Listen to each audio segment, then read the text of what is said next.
कृष्ण में आदि प्रिय सिस्टर्स एवं बच्चों, हम लोग पुनरुद्धान के बाद प्रभु यीशु अपने शिष्यों के बीच में किस प्रकार दर्शन देते हैं उसी को हम लोग प्रतिदिन देखते आ रहे हैं।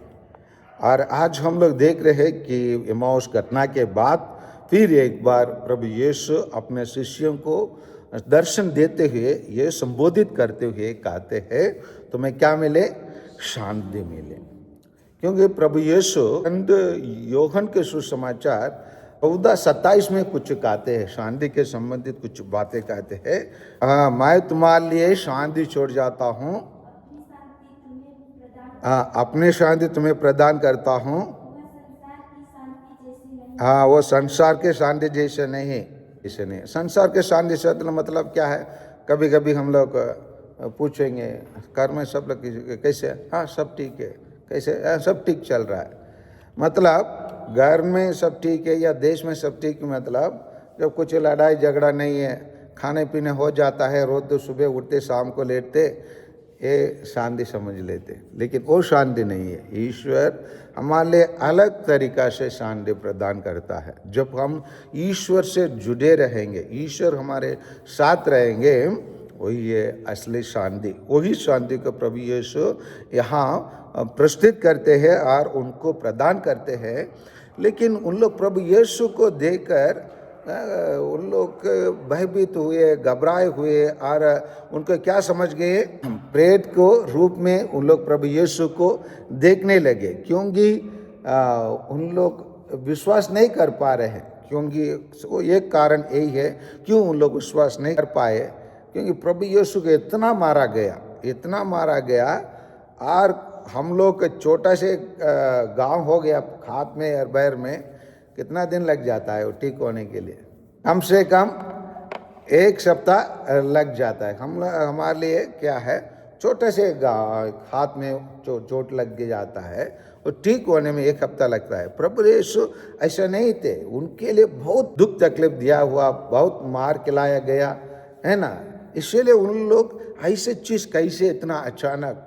इसीलिए तो थॉमस क्या कहा, जब तक मैं अपने है ना उंगली बगल में डाल के मैं देखूंगा नहीं, मैं क्या नहीं करूंगा? विश्वास नहीं करूंगा, बताता है। कारण क्या है? वो उस चीज को जरूर उन लोग दूर से देखे होंगे, अपना रूप रंग को बदल के देखे होंगे, भीड़ के बीच में खड़े होकर चुपचाप देखे होंगे। नहीं तो बहुत सारे लोग बताए होंगे, क्योंकि कहा जाता है स्त्री लोग हमेशा उनके साथ चले। प्रभु यीशु जब मर गए थे, कहा जाता है कि कुछ स्त्रियों जो आए हुए थे गलीलिया से, उन लोग प्रभु यीशु के साथ चले हैं। मतलब जो प्रभु यीशु का दुख भोग हुआ, उनके साथ रहे। उन लोग भी वर्णन किए होंगे किस प्रकार उसको मारे गए, किस प्रकार उनको क्रूस दिया गया।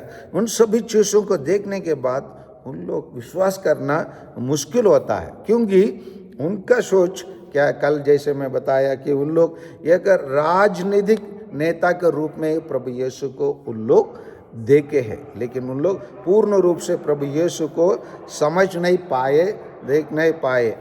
इसलिए प्रभु यीशु उनसे यहाँ तुम्हारे पास खाने का कुछ है, और उन्होंने यीशु को भुनी मछली का 1 टुकड़ा दिया। उन्होंने उसे लिया और उनके सामने ही खाया। ये स्थापित करने के लिए प्रभु यीशु अपने बारे में, अपना पुनरुद्धान को है ना उनके सामने प्रस्तुत करने के लिए बहुत कदम उठाना पड़ा। क्योंकि इसलिए मैं कभी कभी बताता हूँ ना, पुनरुद्धान शब्द केवल ईसाई लोगों का शब्द है।